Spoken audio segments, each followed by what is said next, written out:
सुखिनः सर्वे सन्तु निरामयाः।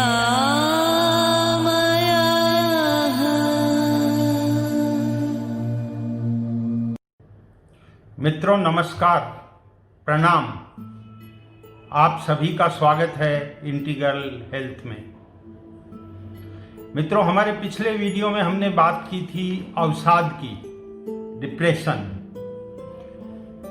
अवसाद के सार्वभौमिक और सार्वजनिक कारणों पर विस्तार से चर्चा की थी। अवसाद क्या होता है और इसका आज के युग में मूल कारण क्या है, जिनमें हमारा सबसे पहले ध्यान गया आज की शिक्षा प्रणाली, उसकी गुणवत्ता और शिक्षा का नितांत व्यक्तिगत उपयोग, जिसमें हमने महाभारत के उदाहरण से भी समझाया।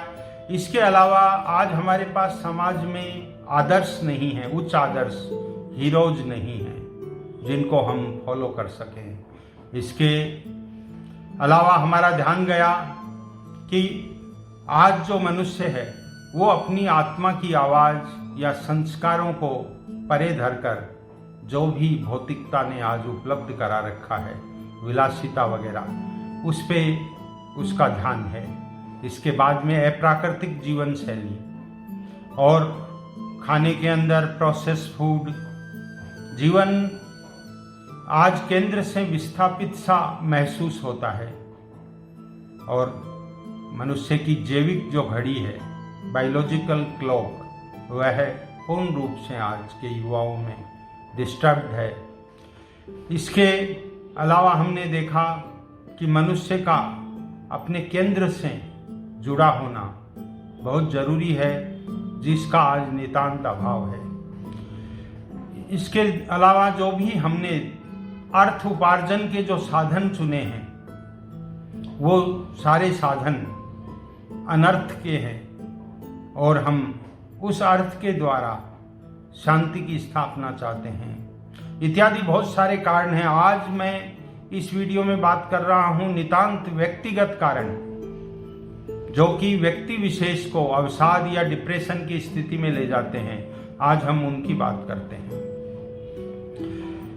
इसमें आता है शारीरिक अपंगता। मित्रों, पूर्व जन्मों के कुछ संचित और प्रारब्ध कर्म, कुछ इस जन्म में जब से हमें ये मनुष्य शरीर मिला, हमारे से भूल चूक, इसके पालन पोषण में व शिक्षा के व ज्ञान के अभाव में, तो मनुष्य शारीरिक अपंगता का शिकार हो जाता है। शारीरिक अपंगता एक अवसाद की स्थिति में ले जाती है। मनुष्य के मन में हीन भावना पैदा होती है और वह फिर गहरे डिप्रेशन में चला जाता है।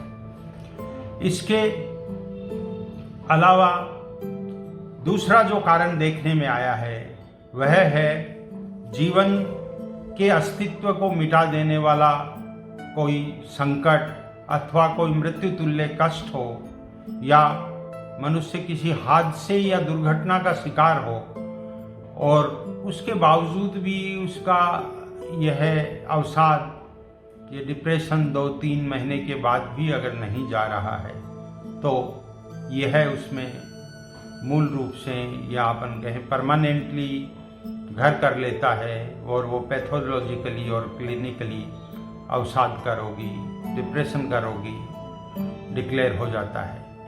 क्योंकि उसके मन में इस तरह की गहरी लकीरें या इस तरह का गहरा, जिसे सदमा कह सकते हैं, वह बैठ जाता है। ये व्यक्ति विशेष के लिए कुछ घटनाएं हैं। इसके बाद में मनुष्य जैसे अपने जो नौजवान भाई बंधु हैं, वो अपनी पढ़ाई के वक्त या कंपटीशन के वक्त या जीवन में व्यापार के वक्त या किसी अन्य क्षेत्र में जब कंपटीशन में और एक तरह की प्रतिस्पर्धा में जब धकेल दिए जाते हैं, वहाँ वो बार बार जब असफल होते हैं, तो उनके मन में हीन भावना और गिल्टी कॉन्शियस, इस तरह का जो एक भाव है या भावना है, वह ग्रहण कर लेती है और उसके फलस्वरूप मनुष्य निरंतर और कांस्टेंट एंड परवेजिव, निरंतर और व्यापक उसमें रुचि की कमी हो जाती है, इंटरेस्ट कम हो जाता है और उसकी चेतना उच्च स्तरों पे नहीं जाती है। वह कुछ अच्छा सोच पाने में करीब करीब नाकामयाब हो जाता है और अगर चेतना उच्च स्तरों पे जाए तो यह वैराग्य का स्वरूप भी लेता है, लेकिन वह नैराश्य की स्थिति में चला जाता है और यह जो स्थिति है ये आध्यात्मिक ज्ञान का अभाव है, गुरुओं के सानिध्य का अभाव है।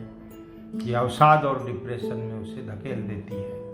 इसके अलावा कुछ जन्मजात समस्याएं भी व्यक्तिगत कारणों में आती हैं, जैसे मैसोचिज्म। मैसोचिज्म का अर्थ होता है कि स्वयं पीड़न में रति, मतलब स्वयं को कष्ट देने में कुछ मनुष्यों को आनंद की अनुभूति, सुखानुभूति होती है और वह अपने कुछ अप्रिय घटनाओं से या अपनी शारीरिक और मानसिक पीड़ाओं से आनंद की या सुखानुभूति महसूस करते हैं। स्वयं को कष्ट देने में और उदासीनता में रहने में यह अपना एक स्वभाव या आदत बना लेते हैं। इस प्रकार का जो अवसाद या डिप्रेशन है ये आप मैसोचिज्म की श्रेणी में रख सकते हो। इसके बाद में एक थानाटोफोबिया, जिसे आप मृत्यु ऐष्णा भी कह सकते हैं। फ्राइड ने भी इस पे कहा है कि जैसे मनुष्य में जीवेष्णा होती है वैसे ही एक मृत्यु ऐष्णा भी होती है।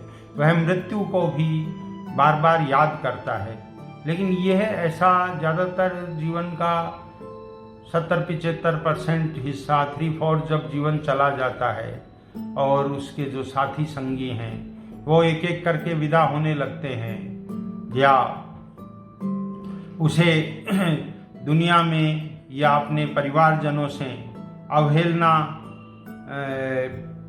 की प्राप्ति होती है, मतलब उसे वो उतनी तवज्जो नहीं मिल पाती है और किसी बीमारी के से ग्रसित हो जाता है, जैसे कैंसर या ऐसे लाइलाज रोगों से जब वह ग्रसित हो जाता है और मानसिक के साथ शारीरिक ऊर्जा का भी नितांत अभाव पाता है, तब वह अपने आप को असहाय महसूस करता है और मृत्यु के बारे में, डिप्रेशन के बारे में, अवसाद के बारे में सोचता है, जिसे थानाटोफोबिया के नाम से भी जान सकते हैं। इसके अतिरिक्त मित्रों, व्यक्तिगत कारणों में आता है कि मस्तिष्क के कुछ हिस्से हैं जो या तो कम डेवलप हो पाते हैं या वो किसी शौक या सदमे में प्रभावित हो जाते हैं, जिसकी वजह से उसमें कुछ हार्मोन्स का, जिन्हें अपन बायोलॉजिकल केमिकल्स भी कह सकते हैं और इन्हें न्यूरोट्रांसमीटर्स भी कहा जाता है, क्योंकि ये न्यूरॉन टू न्यूरॉन अपना ट्रांसमिशन करते हैं, उनका स्राव रुक जाता है।